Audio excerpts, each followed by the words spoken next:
कानपुर हिंसा के बाद साथी के साथ सरसौल पहुंचा था हयात और सरसौल में शातिर से मिलने पहुंचा था हयात और साथी हिंसा आरोपी जावेद के संपर्क में था सरसौल का शातिर खिलाड़ी।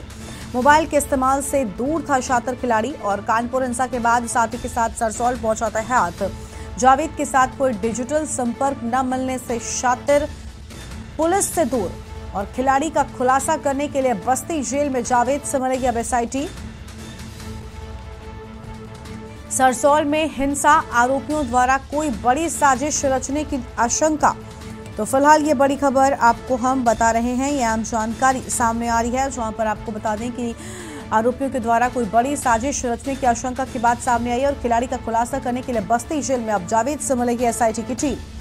तो फिलहाल ये अहम जानकारी आपको बता रहे हैं, सरसौल में हिंसा आरोपियों के द्वारा कोई बड़ी साजिश रचने की आशंका है। तो फिलहाल ये अहम खबर आपको हम बता रहे हैं, कानपुर हिंसा के बाद साथी के साथ सरसौल पहुंचा था हयात। तो कानपुर हिंसा के बाद साथी के साथ सरसौल पहुंचा था और सरसौल में शातिर से मिलने पहुंचा था हयात और साथी। फिलहाल ये अहम खबर आपको हम बता रहे हैं।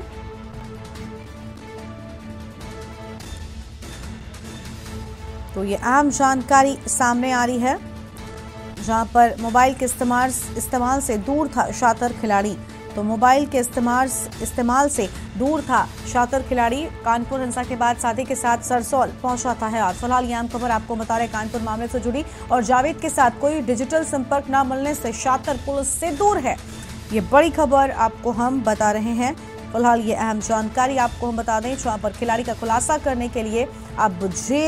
बस्ती में जेल में जाकर जावेद से एसआईटी मिलेगी और सरसौल में हिंसा आरोपियों द्वारा कोई बड़ी साजिश रचने की आशंका थी। हमारे साथ ब्यूरो चीफ सुनील गुप्ता जी जुड़ चुके हैं कानपुर। सुनील जी, कानपुर हिंसा के बाद साथी के साथ सरसौल हयात पहुंचा था, फिलहाल जावेद से कनेक्शन जो है वो हयात का निकालने की कोशिश एसआईटी की टीम कर रही है, क्या अब तक जानकारी है आपके पास? इस पूरे मामले में एक बार फिर से ये नया खुलासा हुआ है कि जब ये लोग जो हयात जफर हाशमी और इसके अलावा जितने भी लोग साथ में जा रहे थे उसमें एक चीज स्पष्ट हो गई है कि सबके सब यहाँ से भागने के बाद सरसौल गए हुए थे और सरसौल में वहां पहुंचे तो वहां पर किसी एक व्यक्ति से ये लोग मिले थे। वो व्यक्ति कौन है उसको लेकर के बड़ी जांच की बात कही जा रही है। आखिर वो व्यक्ति कौन था जिससे इन लोगों ने रात भर उसके पास रहे, उसके बाद वहां से फिर ये लोग लखनऊ निकल गए, क्योंकि वो व्यक्ति जो है वो कहीं ना कहीं वो उसके साथ एक बड़ी बात ये सामने आई है, वो किसी प्रकार का कोई मोबाइल यूज नहीं कर रहा था, क्योंकि जो साथ में जावेद है, जावेद उससे लगातार उसके संपर्क में था। लेकिन जब टीम ने पड़ताल की है तो ये खुल करके सामने आया कि जो व्यक्ति था वो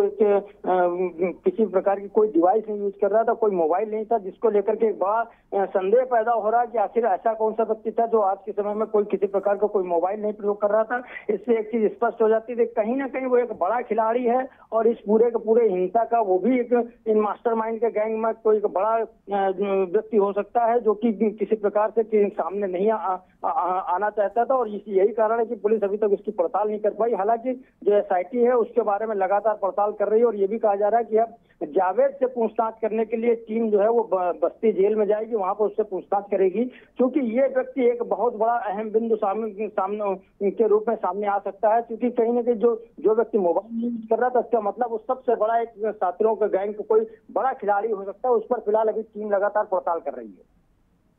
बिल्कुल, यानी जांच जो है वो पूरे मामले में शुरू हो चुकी है और एक लंबे स्तर से जांच हुई। लेकिन सुनील जी, क्या लगता है, क्योंकि देखिए अभी तक शातिर जो है खिलाड़ी वो दूर बताया जाता है पुलिस से, क्या जब जावेद से पूछताछ होती है, जिस तरह से एक के बाद एक हमने देखा था, चाहे कानपुर हो उसके ठीक बाद, इतनी तैयारी के बावजूद प्रयागराज में जो तस्वीरें हिंसा के सामने आई थी, कनेक्शन तो कहीं ना कहीं साफ तौर पर नजर आता है, क्या इस पूछताछ के बाद, इस पूरी जांच पड़ताल के बाद इन दोनों का बड़ा कनेक्शन निकल सकता है और क्या बड़ी साजिश जिसकी आप बात करें कि यहाँ पर तैयारी थी वो भी सामने आ सकती है?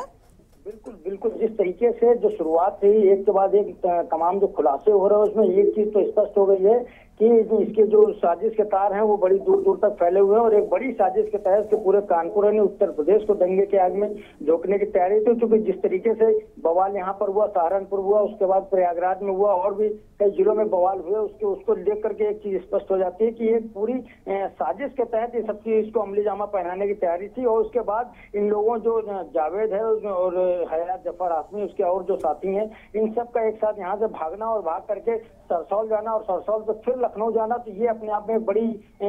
चीज सामने खुल करके आ रही कि आखिर सरसौल में उस व्यक्ति से क्या काम था। और वो व्यक्ति जो कि मोबाइल नहीं यूज कर रहा, तो मोबाइल यूज ना करने का कारण सीधा सा है कि कहीं ना कहीं वो एक बड़ा शातिर और मास्टर माइंड भी हो सकता है, क्योंकि वो वही कहीं ना कहीं डायरेक्शन दे रहा था कि अब आगे क्या करना है। तो उन्हीं सबके उसके बताए हुए इशारे पर ये लोग चल रहे थे। तो कहीं ना कहीं उस व्यक्ति की एक गिरफ्तारी एक पूरे के पूरे साजिश का एक बहुत बड़ा खुलासा कर सकती है। इसलिए टीम जो है लगातार अब इसमें पड़ताल कर रही है। और जावेद ही उसमें एक व्यक्ति ऐसा है जो कि उसको जानता था और जावेद ही उससे जाकर के सरसौल में मिला था, क्योंकि जावेद के कई जो रिश्तेदार हैं वो कुछ लोग वहां पर सरसौल में रहते हैं, उन सबको लेकर के कहीं ना कहीं जावेद से वो कड़ी जुड़ी हो सकती है। इसलिए अब टीम जाए करके वहां से पड़ताल करेगी और उसके बाद अगर जावेद से बाद में सब चीजें स्पष्ट हो जाती तो जाहिर सी बात है एक बहुत बड़ा खुलासा होकर के फिर से एक बार लोगों के सामने आएगा।